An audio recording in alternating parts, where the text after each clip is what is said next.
بسم اللہ الرحمن الرحیم۔ السلام علیکم۔ درویش ٹی وی کے معزز خواتین و حضرات، درود پاک پڑھنے والی ایک شہد کی مکھی کا دلچسپ واقعہ جلال الدین رومی نے اپنی کتاب مثنوی میں نقل کیا ہے کہ ایک دن آقائے دو جہاں صلی اللہ علیہ وآلہ وسلم اسلامی لشکر کے ساتھ جہاد کے لیے تشریف لے جا رہے تھے۔ راستے میں ایک جگہ پڑاؤ کیا اور حکم دیا کہ یہیں پر جو کچھ کھانا ہے کھا لو۔ جب کھانا کھانے لگے تو صحابہ اکرام نے عرض کی، یا رسول اللہ صلی اللہ علیہ وآلہ وسلم، روٹی کے ساتھ سالن نہیں ہے۔ پھر صحابہ نے دیکھا کہ ایک شہد کی مکھی ہے اور بڑے زور زور سے بن بناتی ہے۔ عرض کیا، یا رسول اللہ صلی اللہ علیہ وآلہ وسلم، یہ مکھی کیوں شور مچاتی ہے؟ فرمایا، یہ کہہ رہی ہے کہ مکھیاں بے قرار ہیں، اس وجہ سے کہ صحابہ اکرام کے پاس سالن نہیں ہے، حالانکہ یہاں قریب ہی غار میں ہم نے شہد کا چھتا لگایا ہوا ہے، وہ کون لائے؟ کیونکہ ہم تو اسے لا نہیں سکتی۔ پھر فرمایا، پیارے علی رضی اللہ تعالیٰ عنہ، اس مکھی کے پیچھے پیچھے جاؤ اور شہد لے آؤ۔ لہذا حضرت حیدر کرار رضی اللہ تعالیٰ عنہ ایک پیالہ پکڑ کر اس کے پیچھے ہو لیے۔ وہ مکھی آگے آگے اس غار میں پہنچ گئی اور آپ نے وہاں جا کر شہد صاف مصفا نچوڑ لیا اور دربار رسالت صلی اللہ علیہ وآلہ وسلم میں حاضر ہو گئے۔ سرکار دو عالم صلی اللہ علیہ وآلہ وسلم نے وہ شہد تقسیم فرما دیا۔ جب صحابہ کرام کھانا کھانے لگے تو مکھی پھر آ گئی اور بن بنانا شروع کر دیا۔ صحابہ کرام نے عرض کی، یا رسول اللہ، مکھی پھر اسی طرح شور کر رہی ہے۔ تو فرمایا، میں نے اس سے ایک سوال کیا ہے اور یہ اس کا جواب اب دے رہی ہے۔ میں نے اس سے پوچھا کہ تمہاری خوراک کیا ہے؟ مکھی کہتی ہے کہ پہاڑوں اور بیابانوں میں جو پھول ہوتے ہیں وہ ہماری خوراک ہیں۔ ہم نے پوچھا، پھول تو کڑوے بھی ہوتے ہیں، پھیکے بھی، بدمزہ بھی ہوتے ہیں، تو تیرے منہ میں جا کر نہایت شیریں اور صاف شہد کیسے بن جاتا ہے؟ تو مکھی نے جواب دیا، یا رسول اللہ صلی اللہ علیہ وآلہ وسلم، ہمارا ایک امیر اور سردار ہے۔ جب ہم پھولوں کا رس چوستی ہیں تو ہمارا امیر آپ صلی اللہ علیہ وآلہ وسلم کی ذات مقدسہ پر درود پاک پڑھنا شروع کرتا ہے اور ہم بھی اس کے ساتھ مل کر درود پاک پڑھتی ہیں، تو وہ بدمزہ اور کڑوے پھولوں کا رس درود پاک کی برکت سے میٹھا ہو جاتا ہے اور اسی کی برکت و رحمت کی وجہ سے وہ شہد شفا بن جاتا ہے۔ قرآن کریم میں ارشاد ہے کہ بے شک اللہ تعالیٰ اور اس کے فرشتے نبی صلی اللہ علیہ وآلہ وسلم پر درود بھیجتے ہیں۔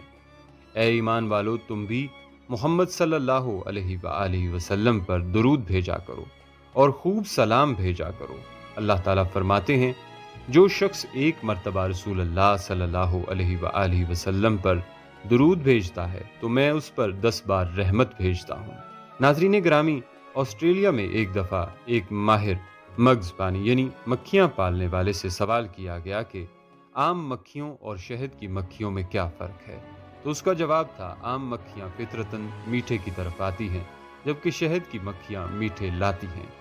ایک روایت کے مطابق شہد میں 99 بیماریوں کا علاج پوشیدہ ہے۔ شہد کی اہمیت اور افادیت کا اندازہ اس بات سے لگایا جا سکتا ہے کہ دنیا میں اشیاء خورد و نوش پر سب سے زیادہ تحقیق شہد اور شہد کی مکھیوں پر ہو چکی ہے اور ہو رہی ہے، بلکہ 1973 میں شہد کی مکھیوں پر وسیع ترین تحقیق کرنے پر آسٹریا کے سائنسدان وان فرش کو نوبل انعام بھی مل چکا ہے۔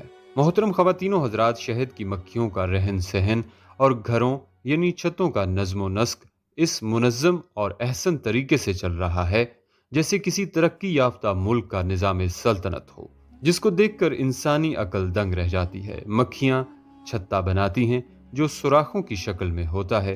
یہ مکھیاں ان سوراخوں کو، جو مسدس یعنی 6 کونوں والا ہوتا ہے، اس خوبصورتی اور یکسانیت سے بناتی ہیں گویا کسی ماہر تعمیرات نے باقاعدہ ڈرائنگ کر کے اسے تعمیر کیا ہو۔ ان سوراخوں کی لمبائی، چوڑائی اور گہرائی بھی ناقابل یقین حد تک ایک جتنی ہوتی ہے۔ ہر مکھی وہی کام سر انجام دے رہی ہے جو قدرت نے اس کے سپرد کر دیا ہے۔ دراصل قدرت نے ان مکھیوں کو ایک مکمل سسٹم وہی کر دیا ہے، تبھی یہ ایک منظم اور طے شدہ طریقے سے اپنے اپنے کام میں جٹی رہتی ہیں۔ پیدائش کے 15-20 دن بعد مکھیاں کھانا اور پانی کی تلاش میں نکل پڑتی ہیں۔ مکھی کو کھانا اور پانی کی تلاش میں روزانہ کئی کئی میل سفر کرنا پڑتا ہے۔ یہ اپنے سفر کا آغاز صبح سے شام کا اندھیرا چھانے تک کرتی رہتی ہیں۔ اگر 1000 چھتے بھی قریب قریب ہوں تو یہ اپنا چھتا بآسانی پہچان لیتی ہیں۔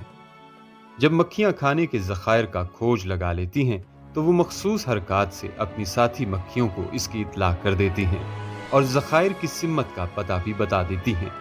شہد کی مکھیوں کی درجہ بندی میں ملکہ مکھی کا کام صرف انڈے دینا ہوتا ہے۔ یہ ہر چھتے میں صرف ایک ہوتی ہے اور سائز میں دوسری مکھیوں سے بڑی ہوتی ہے۔ یہ ایک دن میں 1500 تک انڈے دینے کی صلاحیت رکھتی ہے۔ اس کی طبعی عمر 3-4 سال تک ہوتی ہے۔ ہر چھتے میں 200 کے لگ بھگ نر ہوتے ہیں۔ عموماً نر 4 ماہ سے زیادہ زندہ نہیں رہتا۔ کارکن مکھیاں بناوٹ میں ملکہ اور نر سے چھوٹی ہوتی ہیں۔ ان کا کام چھتا بنانا، اس کی صفائی، پھولوں سے رس چوس کر لانا، لاروے اور ملکہ کو خوراک کھلانا شامل ہے۔ ایک مکھی دن بھر میں 10 سے 12 مرتبہ پھولوں کا رس چوسنے جاتی ہے۔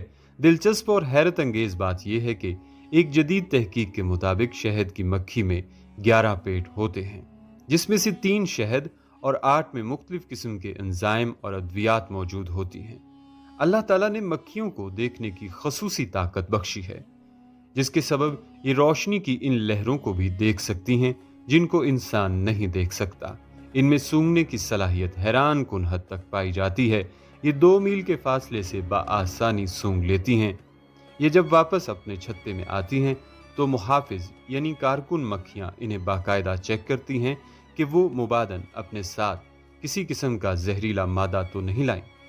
شہد کے ایک چھتے میں بیک وقت 80,000 تک مکھیاں ہو سکتی ہیں۔ انسانی آنکھ کے برعکس شہد کی مکھی کی 2 آنکھوں میں 6-6 ہزار عدسے ہوتے ہیں، جس کے سبب وہ دیکھنے کی غیر معمولی صلاحیت سے مالا مال ہوتی ہے۔ محض آدھا کلو شہد کے لیے ان کو 20 لاکھ کے لگ بھگ پھولوں کا رس حاصل کرنا پڑتا ہے اور اسی مقصد کے لیے انہیں ہزاروں میل تک کا سفر طے کرنا پڑتا ہے۔ اگر چھتے کا درجہ حرارت زیادہ ہو تو مکھیاں اپنے پروں کو حرکت دے کر یعنی ان سے پنکھے کا کام لے کر حرارت کو روک لیتی ہیں۔ اگر شہد کی مکھی 30 گرام شہد کھا لے تو اس کے جسم میں اتنی توانائی آ جاتی ہے کہ وہ پوری دنیا کا چکر لگا سکتی ہے۔ شہد کی مکھیاں ہوا کی لہروں کی مدد سے سمت معلوم کر لیتی ہیں۔ جب ملکہ مکھی اپنی نشست سنبھالنے کے لیے تیار ہو جاتی ہے تو وہ بھن بنا کر اس کا اعلان کرتی ہے۔ لیکن اگر ایک ہی وقت میں 2 ملکائیں آمنے سامنے ہوں تو وہ اس وقت تک ایک دوسرے سے لڑتی رہتی ہیں جب تک ان میں سے ایک یا پھر دونوں مر نہ جائیں۔ ہر چھتے میں صرف ایک ملکہ مکھی ہوتی ہے۔ اس کی زندگی کا مقصد انڈے دینا اور خاندان کو منظم رکھنا ہوتا ہے۔ ایک دن میں یہ لگ بھگ 1500 اور پوری زندگی میں 2 لاکھ تک انڈے دے سکتی ہیں۔ ملکہ مکھی 3 سے 4 سال تک زندہ رہ سکتی ہے۔ جب ایک مکھی انڈے دیتی ہے تو اس کی آواز بدل جاتی ہے، لیکن وہ اپنی ساتھی مکھیوں کو کہتی ہے کہ باقیوں کی بن بناہٹ رکنے نہ پائے۔ خواتین و حضرات، اللہ نے شہد کی مکھیوں کو پھولوں کا رس چوسنے کے لیے ٹیوب کی مانند زبان دی ہے۔ یہ چوسا ہوا رس اس ٹیوب نما زبان کے اندر تہہ کر کے رکھ لیتی ہے۔ جب یہ لگ بھگ 100 پھولوں کا رس چوس لیتی ہیں تو واپس آ کر چھتے میں انڈیل دیتی ہیں۔ پھر کارکن مکھیاں اس میں اپنا لعاب دہن شامل کر کے اسے شہد میں تبدیل کر دیتی ہیں۔ حضرت ابو ہریرہ سے روایت ہے کہ رسول اللہ صلی اللہ علیہ وآلہ وسلم نے ارشاد فرمایا کہ جو شخص ہر مہینے 3 دن تک صبح میں شہد چاٹے تو اس کو کوئی بڑی مصیبت نہیں پہنچے گی، بلکہ ایک آدمی سرکار دو عالم صلی اللہ علیہ وآلہ وسلم کی خدمت اقدس میں حاضر ہوا اور کہا میرا بھائی پیٹ کے مرض میں مبتلا ہو گیا ہے۔ آپ نے فرمایا اس کو شہد پلاؤ۔ وہ دوسری بار آیا تو پھر آپ نے اس کو شہد پلانے کی تاکید کی۔ اسی طرح تیسری مرتبہ بھی جب چوتھی بار بھی آ کر اس نے شکایت کی تو رسول اللہ نے ارشاد فرمایا کہ تمہارے بھائی کا پیٹ تو جھوٹا ہو سکتا ہے لیکن اللہ کا کلام تو سچا ہی ہے، اس کو پھر شہد پلاؤ۔ اس نے اس مرتبہ جا کر جب شہد پلایا تو اس کو شفا نصیب ہو گئی۔ حضرت عمر رضی اللہ تعالیٰ عنہ کے بارے میں آتا ہے کہ ان کے بدن پر اگر پھوڑا بھی نکل آتا تو اس پر شہد کا لیپ کر کے علاج کرتے تھے۔ بعض لوگوں نے وجہ دریافت کی تو فرمایا کہ اللہ تعالیٰ نے اس کے متعلق یہ نہیں فرمایا کہ اس شہد میں لوگوں کی بہت سی بیماریوں کے لیے شفا ہے۔ حضرت عائشہ رضی اللہ تعالی عنہا فرماتی ہیں کہ آقائے دو جہاں صلی اللہ علیہ وآلہ وسلم کو میٹھی چیز اور شہد مرغوب تھا۔ رب ذوالجلال سے دعا ہے کہ وہ ہمیں اپنی نعمتوں کی قدردانی اور اپنے حبیب جناب نبی کریم صلی اللہ علیہ وآلہ وسلم کی قیمتی ارشادات کو اپنے سینوں سے لگانے کی توفیق عطا فرمائے۔ آمین یا رب العالمین۔